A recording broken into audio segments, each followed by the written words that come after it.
हमने कभी सोचा भी नहीं था कि हमारी मुलाकात श्री बृजभूषण दुबे जी से होगी, जो कि एक बहुत ही बड़े यूट्यूबर और मशहूर पत्रकार हैं। हमारे सामने उपस्थित हैं। इनके 2 मिलियन सब्सक्राइबर भी होने वाले हैं और मैं एक छोटा सा यूट्यूबर हूं। हमारे तो अभी 100 सब्सक्राइबर पूरे हुए हैं, लेकिन मैंने चाचा जी से बात किया और मिलने की एक अपेक्षा जाहिर की, लेकिन चाचा जी ने हमें समय दिया और मुलाकात के लिए तैयार हो गए। हमने सोचा भी नहीं था कि इतने बड़े यूट्यूबर हैं, इनसे मुलाकात हो भी पाएगी, लेकिन संभवतः मुलाकात हो गई है। और आइए इनका हम इंटरव्यू करते हैं।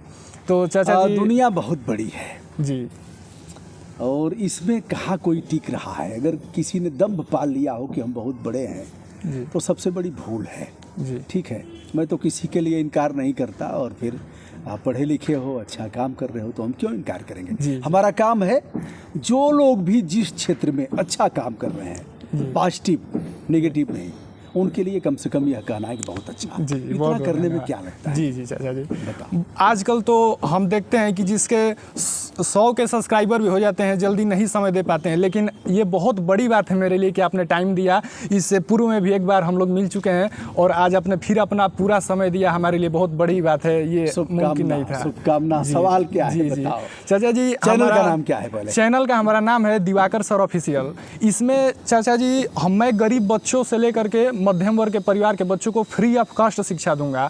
हम देखते हैं कि आजकल जो बड़े बड़े यूट्यूबर हो जाते हैं, लगते हैं अपना बैच बेचने, 400-400 500-500 का बैच बेचते हैं, लेकिन मैं आज प्रण कर रहा हूँ आपके माध्यम से आजीवन 1 रुपए का भी कभी बैच नहीं बेचूंगा। ये मेरा दृढ़ संकल्प है। एक चीज बताओ दिवाकर, लोग सवाल करेंगे। हमने अपनी बेटी से कहा कि तुम टेट सी टेट वालों के लिए वीडियो करो जी, हमारी बात नहीं सुन रही थी जी।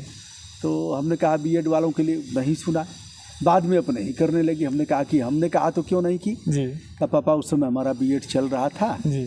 और बीएड जैसे ही खत्म हुआ टेट सी टेट हमने क्वालिफाई कर लिया। तो लोग पूछेंगे जी कि तुम्हारा क्या है जी।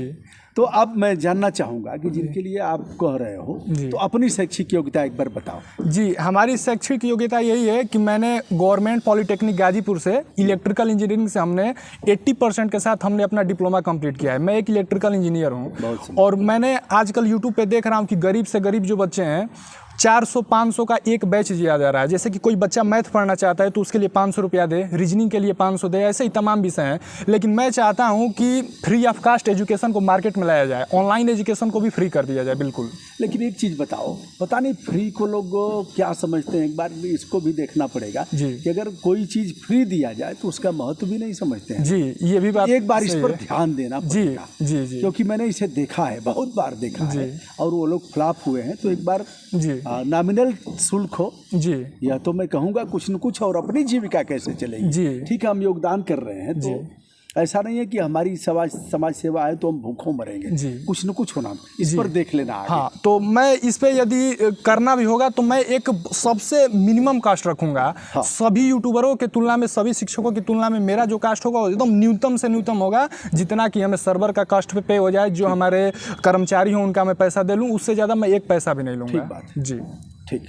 आगे सवाल कुछ तैयार है? जी चाचा जी, आपसे सवाल मेरा ये है कि आपने YouTube पे कब शुरुआत किया और क्या सोच के शुरुआत किया आपने? आज आप इतने बड़े शख्सियत हैं, पहचान के मोहताज नहीं है। फिर वही बात, कहाँ हम लोग हैं बाबू, कहीं नहीं, कहीं टिक नहीं रहे हैं। गली से एक यूट्यूबर, महिला यूट्यूबर निकलेगी और छक्का मार करके आगे बढ़ जाएगी। कहीं कोई है नहीं, यह सब भ्रम निकाल देना है बहुत बड़े हैं। जैसे ही मार्केट, अब जैसे मान लो बारात निकल रही है जी, अब राय परिवार जी निकल रही हैं, 50 स्कॉर्पियो सफ़ेद निकली, तब तक पांडे परिवार 60 निकल गई, तब तक आया चौहान परिवार, उस 75 निकली तब तक आगे आया मौर्य परिवार, वह 100 से अधिक। कहाँ टिक रहा है आदमी? अब टिकेगा वही जो सामान्य ढंग से भैया साइकिल वाइकिल लेके बारात निकाल ले तो वही छक्का मारेगा। इसलिए इस दौड़ में कोई आगे, अब कोई दुल्हा ऐसा निकल जाए जो साइकिल लेके बारात में पहुंच जाए तो सबको हरा देगा। जी जी जी, यही है जी। और तो जहाँ तक शुरू करने का सवाल है, मैं तो जनप्रतिनिधि था जी, जिला पंचायत का मेंबर था, उसके पहले क्षेत्र पंचायत था, ज्येष्ठ ब्लॉक प्रमुख था, विधानसभा लोकसभा भी प्रतिभाग किया जी। तो एक ऐसे ही हमारी टाइपिंग वगैरह अच्छी थी, फिर उस पर हम उस मशीन पर लोहे वाली पर टाइप करते थे। कंप्यूटर का युग आया तो उसमें हमारी टाइपिंग सध गई एक मित्र के कंप्यूटर पर जी। तो बाद में एक चैनल बन गया। पहले मैं नहीं जानता था थंबनेल क्या होता है, मेरे सैकड़ों वीडियो बिना थंबनेल के हैं। जी जी।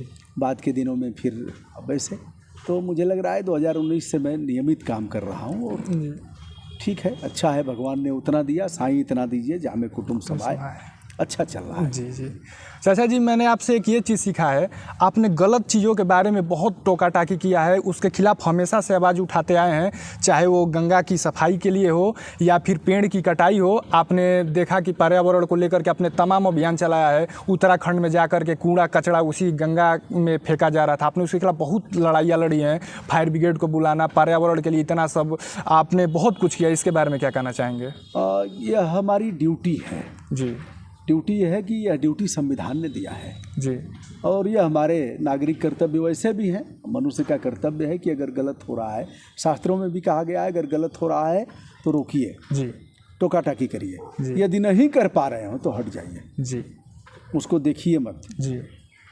तो टोका टाकी करता रहता हूँ। एक चीज़ है कि आक्रामक स्वभाव रहा है, अब धीरे धीरे विनम्रता के साथ टोका टाकी कर रहा हूँ। जी भैया जो करना होगा करना, लेकिन हम तो कहेंगे जी, कि यह गलत हो रहा है, हमारा ये मौलिक ऐसे ही कर्तव्य है। है। पहले मैं थोड़ा हुआ था जी जी, दो हाथ करने का स्वभाव था, मारामारी का स्वभाव नहीं, दो हाथ से अभिप्राय है कि आक्रामक मुद्रा में। जी जी, अब धीरे धीरे उम्र समय के साथ भी हो सकता है बदलाव आए, आक्रामक हम होंगे तो अभी आक्रामक होगा। जी जी, तो प्यार से ही उसे समझा करके जी। ऐसे हो सकता है कुछ सुधार हो। यदि देश का हर नागरिक आपकी तरह पर्यावरण को लेकर के कार्य करने लगे, सचेत हो जाए, तो दिन प्रतिदिन जो तापमान का बढ़ता दर है, ये एक दिन हमारे लिए बहुत ही हार्मफुल साबित होगा। आए दिन ओजोन लेयर बढ़ता जा रहा है, यदि डायरेक्ट रेज आए तो आदमी एकदम स्किन कैंसर से परेशान हो जाएगा। तो ये बहुत ही गंभीरता का विषय है। आज ही इसी गर्मी में अब लोग भूल जाएंगे, बरसात में गर्मी को भूल गए जी, रास्ता चलते लोग गिरे हैं, मरे हैं और 46 डिग्री सेल्सियस तापमान गया है, 50 के लगभग पहुंचा है। तो ऐसे ही अगर 5 साल तक इसी प्रकार की वृद्धि रही तो झुलस जाएंगे लोग जी, और रास्ता चलते दम तोड़ने लगेंगे, जी। जनसंख्या नियंत्रित हो जाएगी और इसके लिए जिम्मेदार हम ही हैं। जी, जैसे हमारे पीछे जो यह है, अगर इस नीम को कटवाएंगे जी, तो क्या पता कि इससे कितना हम नुकसान कर रहे हैं, जी। कितने लोगों को यह जीवन दान दे रही है। जी, तो लोग लगाया पुरखों ने जी। और हम नाजायज औलाद लगातार उसको काटे जा रहे हैं। जी, और सरकारों का दोष क्या दिया जाए, सरकार हम लोगों ने वृक्षों पर फांसी भी लगाया है ऐसे जी। लगा करके कि शायद इन्हें इनका ज्ञान चक्षु खुले। बहुत से देश ऐसे हैं जो मशीनें हैं, 25-50 लाख की मशीनें हैं, ऐसे आएंगी 40 साल के वृक्षों को ऐसे निकालेंगी और दूसरी जगह लगा देंगी। जी, अब इतने पैसे फूके एक वृक्ष को बचाने में, जी, यदि 10 लाख रुपए लगते हैं तो भी बचाना चाहिए, ऐसी हमारी मान्यता है। जी, बिल्कुल। इससे पर्यावरण बहुत ही हमारा सुरक्षित होगा। और सुरक्षित होगा और यह हर नागरिक का कर्तव्य है कि कुछ न कुछ नहीं कर सकता है तो तुलसी का पौधा तो जरूर लगाए, ऐसा करना चाहिए। पर्यावरण को बचाने में हमारे माता पिता भी नहीं गए गंगा में। हाँ, मेडिकल कॉलेज दोनों लोग गए, माताजी गई BHU, पार्थिव शरीर से बच्चे सीखेंगे। जी, पिताजी हमारे गाजीपुर के मेडिकल कॉलेज में गए। जी। तो ये वीडियो चाचा जी हमने भी देखा था, खान सर ने भी, बहुत ही बड़े टीचर हैं, उन्होंने भी तारीफ़ किया था कि आपने अपने पिताजी का पार्थिव शरीर मेडिकल के बच्चों को दिया। इनका कहना ये था कि बच्चे एक्सीडेंटल बॉडी पे ज़्यादा चीज़ें नहीं सीख पाते हैं क्योंकि वो बॉडी ऑलरेडी बहुत ही डिस्टर्ब हो गई होती है, चीज़ें नहीं देख पाते हैं, और यदि बॉडी पाएंगे नहीं तो सीखेंगे कैसे उनको एजुकेशन होगा। मैं एक स्टूडेंट हूँ, इस चीज़ को मैं समझ पा रहा हूँ। इस क्षेत्र में भी लोगों को जागरूक होना चाहिए और इनसे कुछ सीखना चाहिए। हाँ, बिल्कुल सीखना चाहिए। तो अच्छा ये है कि सबसे पहले शुरुआत तो अपने से करना पड़ेगा। जी, दूसरे को हम ज्ञान बांटेंगे तो कहेगा ये अपने क्यों नहीं कर रहा है। जी, बिल्कुल यही कहेगा। तो ऐसे ही है, तो शुरुआत हम लोगों ने किया। हालांकि हमारे पूज्य पिताजी ने ही ऐसा किया था, हम जबरदस्ती तो नहीं करा पाएंगे। जी, जी, जी, अकेले नहीं है, परिवार में सर्वसम्मति से यह काम हुआ। माताजी पहले ही चली गई, BHU गई। जी, तो ऐसे ही इस काम को आगे बढ़ाने की आवश्यकता है। अब कब लोग चेतेंगे और कब इसे करेंगे कहना अभी जल्दबाजी होगी, लेकिन लोगों का ज्ञान चक्षु खुलेगा, हो सकता है अगली पीढ़ी आए तो करे। जी, यही चीज़ें देख करके हमें बहुत ही प्रेरणा मिलती है और हमेशा एक सच्चे और अच्छे मार्ग पे चलने की प्रेरणा मिलती है। और हमने भी यूट्यूब चैनल का शुरुआत इन्हीं के माध्यम से किया है कि यूट्यूब पे कुछ अच्छा किया जाए, गरीब बच्चों के लिए कुछ अच्छा किया जाए। तो बस इस वीडियो में इतना ही।